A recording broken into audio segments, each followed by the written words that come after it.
मैं जिंदा तो हूँ, पर पूरी तरह नहीं। मेरा नाम काव्या शर्मा है। मैं एक जर्नलिस्ट हूँ जो सच के पीछे भागना अपना फर्ज समझती थी। पर मुझे क्या पता था, एक दिन सच के इतने करीब जा पहुंचूंगी कि मेरी सांसें उसकी कीमत बन जाएंगी। सब कुछ एक फ़ोन कॉल से शुरू हुआ। Room number 13, hotel silver nest, truth awaits. रात के 11 बजे जब मैं वहाँ पहुँची, रिसेप्शन खाली था। एक पुरानी बिल्डिंग, फेड हो चुका बोर्ड और हर कोने में कुछ अनजाना डर। लिफ्ट बंद थी, मुझे सीढ़ियों से ही चढ़ना पड़ा। रूम नंबर 13, दरवाज़ा खुला था। अंदर सिर्फ एक लैंप जल रहा था और एक टेबल थी। टेबल पे एक फाइल थी, खून से सनी हुई।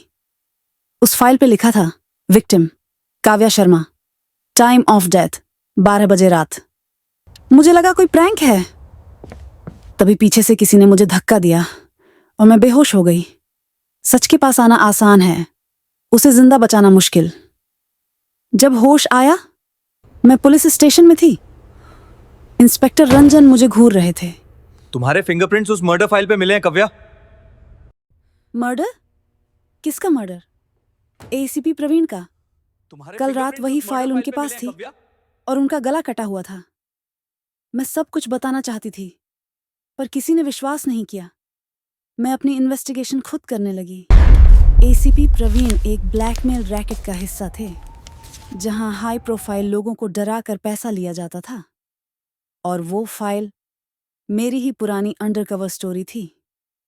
मुझे फंसाया गया था क्योंकि मैं सच के सबसे नजदीक थी। एक ऑडियो रिकॉर्डर मिला मुझे।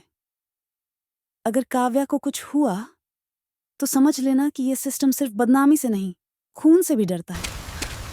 मैं उस सबूत को इंस्पेक्टर रंजन तक पहुंचा पाई, लेकिन उस रात मुझे किसी ने फिर से टारगेट किया। मैं अभी भी हॉस्पिटल में हूं।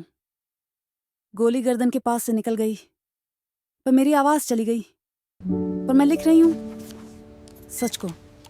रूम नंबर 13 अब सील हो चुका है, लेकिन कहानी वहीं से शुरू होती है। सच के पास आना आसान है, उसे जिंदा बचाना मुश्किल।